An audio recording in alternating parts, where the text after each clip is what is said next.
Hi guys, ఎలా ఉన్నారు? నా పేరు రమేష్ కొల్లి, మీరు చూస్తున్నారు రమేష్ కొల్లి యూట్యూబ్ ఛానల్.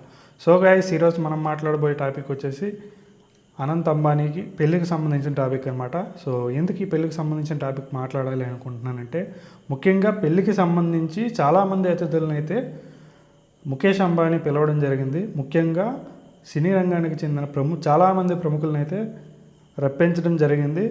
ముఖ్యంగా బాలీవుడ్ నుంచి అలాగే టాలీవుడ్ నుండి అయితే చాలామంది ప్రముఖులు అయితే ఆ పెళ్ళికి హాజరు కావడం జరిగింది.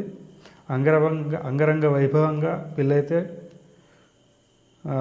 జరగడం జరిగింది. సో అయితే దీనికి సంబంధించి ఈ పార్టీలు జరుగుతుంటాయి కదా.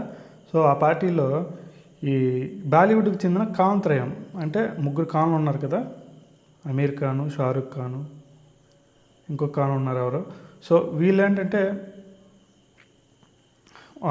మన టాలీవుడ్ సాంగ్ ఏదైతే ఉందో నాటు నాటు నాటు సాంగ్కి అయితే డ్యాన్స్ చేయడం జరిగింది. సో ఈ డ్యాన్స్కి సంబంధించి అక్కడే రామ్ చరణ్ కూడా ఉన్నాడనమాట. సో వీళ్ళు ఏంటంటే పిలవడం జరిగింది, రామ్ చరణ్ గారు వెళ్ళడం జరిగింది. అంతవరకు బాగానే ఉంది. కానీ అక్కడ రామ్ చరణ్ని ఏమని పిలిచారు వాళ్ళు, రామ్ చరణ్ని ఏమని పిలిచారు అనేది ఇక్కడ ముఖ్యమైన టాపిక్ అనమాట. ఇప్పుడు వచ్చిన రచ్చ అంతా కూడా ఇక్కడే వచ్చిందనమాట. అసలు ఏమని పిలిచాడు? ఇడ్లీ సాంబార్ అని పిలిచారంట. అరే ఇడ్లీ సాంబారా, మనం కూడా డ్యాన్స్ చేద్దాం అన్నట్టు పిలిచాడని చిన్న టాక్ అనమాట. సో ఇక్కడ వచ్చిందనమాట. ఇదంతా ఎలా బయటకు వచ్చింది అంటే, రామ్ చరణ్కి సంబంధించి ఈ మేకప్ అవన్నీ చూసుకుంటారు కదా, ఆ వ్యక్తి ఇలా పోస్ట్ చేయడం జరిగింది అనమాట. సో ఇందులో మనం అర్థం చేసుకోవాల్సింది ఏముంది అంటే,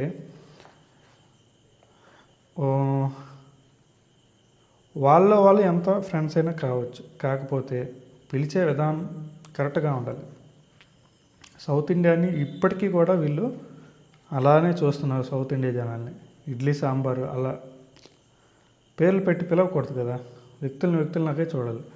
సో ఇది జరిగిందనమాట. సో ఈ విషయం పైన మీ యొక్క అభిప్రాయాన్ని అయితే తెలియజేయండి కామెంట్లో. సో వీడియో నచ్చితే లైక్ చేయండి, అలాగే షేర్ చేయండి. ఇంకొక వీడియోతో మళ్ళీ కలుద్దాం. అంతవరకు సెలవు, నమస్కారం, జై హింద్.